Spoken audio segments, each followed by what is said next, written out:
Hey everyone, this is MNL2, and today in this video, I want to take a look at all the roller coasters that reside at California's Great America and find out which roller coasters are going to deliver the most intense experiences. For the purposes of this video, I will not be including every single coaster at the park in this list because some of the smaller coasters don't exactly have any intense moments. Also, when I refer to intensity or an intense moment, I mostly interpret it as having a feeling of sheer speed, considerable positive G-forces, or moments that make you feel like you're going to get ripped apart from the ride. Another thing, keep in mind that this list does not reflect how much I like each ride or how I rank them overall in the park. This list is simply based on which coasters I find to be the most intense. One more thing, if you find yourself enjoying any of my videos or find them interesting, informative, or entertaining in any way, then please feel free to like the video below to help out the channel and to help me to keep providing good content for your enjoyment. Thank you.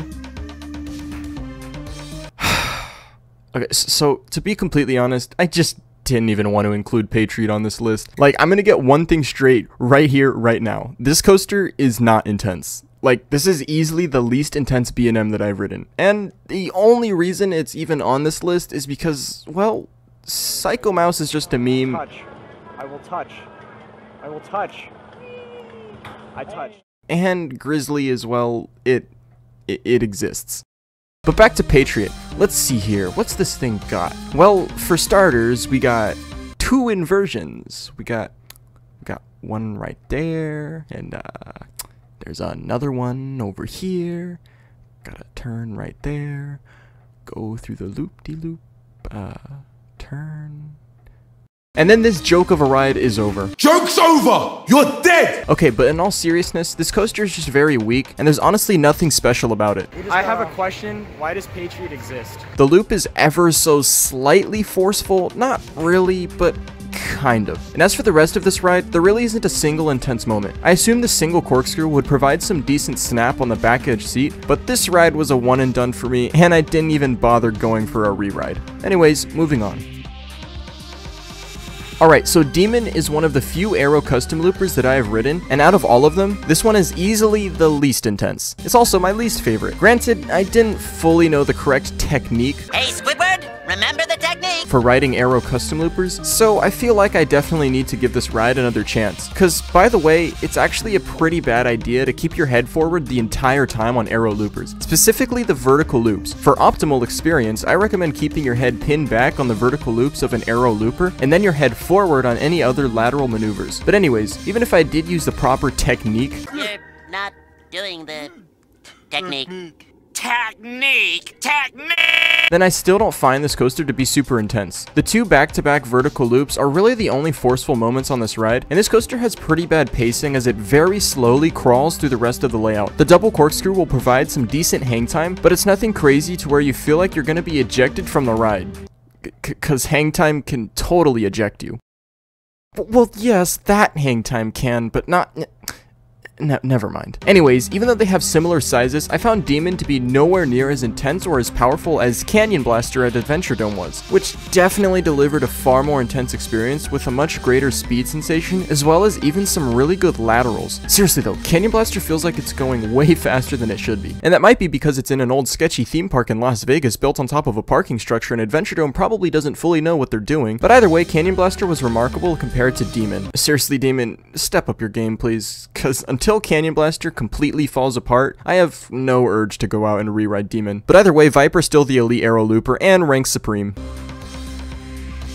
Gold Striker is the park's GCI Woody, and unlike Ghost Rider, it's actually an incredible ride with several intense moments. Oh yeah, and by the way, Ghost Rider vs. Apocalypse rap battle's coming out in 2 days, and if you're watching this video anytime after Friday, May 28th, then bam! There's the link in the top right hand corner. But anyways, the coaster that we're talking about right now is Gold Striker. Now, Gold Striker is a pretty unique coaster, as it seems as if it's a perfect combo of big and drawn out, as well as small, aggressive, and fast paced. The reason I like rides like Apocalypse or Railblazer is because of how tight and aggressive these rides are, with the trains going through their elements at such a seemingly high velocity, really emphasizing both the feelings of sheer speed, as well as the feeling that you're gonna get ripped apart from the ride. But on the flip side, larger rides with more drawn out elements are, well, I was gonna say something good about those types of rides, but like, I'ma be real here, Chief. I prefer smaller and snappier rides, which is exactly why Ghost Rider and Intimidator 305 are the current elected president and vice president, respectively, of the Overrated Club. Oh yeah, and then there's Gold Striker.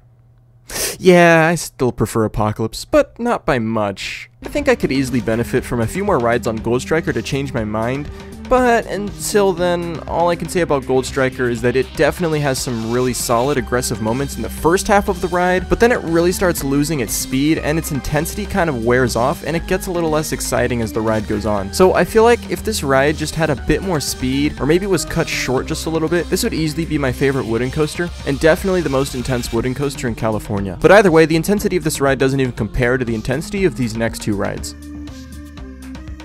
If you've seen my video ranking Knott's Berry Farm's coasters by intensity, then, well, you probably already know exactly how I feel about Flight Deck. Moving on.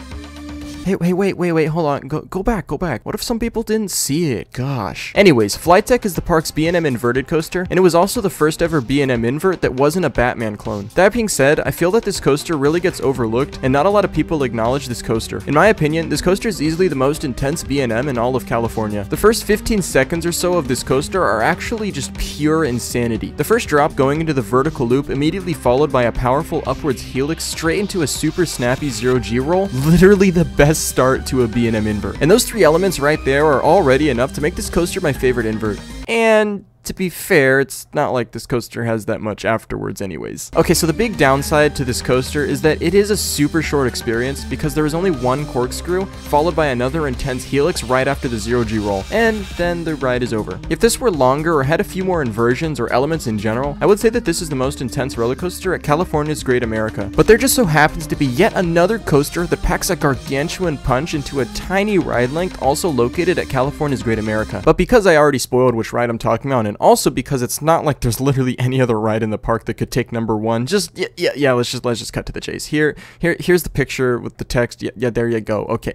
So Railblazer. Railblazer is the park's RMC Raptor and was the second ever RMC Raptor to open to the public, and is in my opinion the most intense roller coaster at California's Great America. This coaster just so happens to be my all-time favorite roller coaster. But to be fair, this video is being recorded and uploaded before I go to the East Coast to ride 100 new roller coasters. But nonetheless, this is a fantastic experience and is crazy intense. So Flight Deck was intense on the side of positive G's, but Railblazer is intense in pretty much every other way, on top of positive G's. But yes, this ride is the Merriam-Webster dictionary definition of a ride that is ferociously trying to tear you from your seat. Like, seriously, if GTC Coasters was put in charge of this ride, it wouldn't be long until he's sent to prison for mass coaster-side. Yes, that's a thing now. Hey, hands up.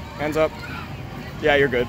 These restraints will actually be both your best friend as well as your worst enemy. For some people, these restraints can be uncomfortable not only because they are over the shoulder, but also because the airtime is so brutal that your thighs will likely become impaled upon getting off this coaster, especially after riding in the back row. Me personally, I didn't find a problem with the restraints, so I think that for me, the restraints are my best friend, because out of all the roller coasters that I've ridden, this one is the one coaster that I would say would instantly kill you if you didn't have restraints. Seriously, like, I've ridden One-Click Ghost Rider with no seatbelt and my thighs still didn't even make contact with the restraint. Anyways, this coaster has the most aggressive moments of negative G-forces possible. It is extremely relentless. You feel like you are flying way faster than you should be, and the transitions from element to element are seamless and non-stop. In my own personal opinion, this coaster is truly the most intense roller coaster that you can ride not only in California's Great America, but in all of Northern California. Anyways, those were my thoughts regarding the coasters of California's Great America and how they compare to one another when it comes to intensity. Keep in mind that this list is solely based on my own personal opinions, and I fully understand that some of you may completely disagree with anything or literally everything on this list. So if that's the case, feel free to comment down below what you find to be the most intense roller coaster at California's Great America, or what the most intense roller coaster that you've ridden is. But anyways, if you did end up enjoying the video, then please remember to leave a like and subscribe with notifications turned on so you'll be alerted whenever I upload a new video. But until then, I want to thank you guys so much for watching, and I'll see you in the next video. Goodbye.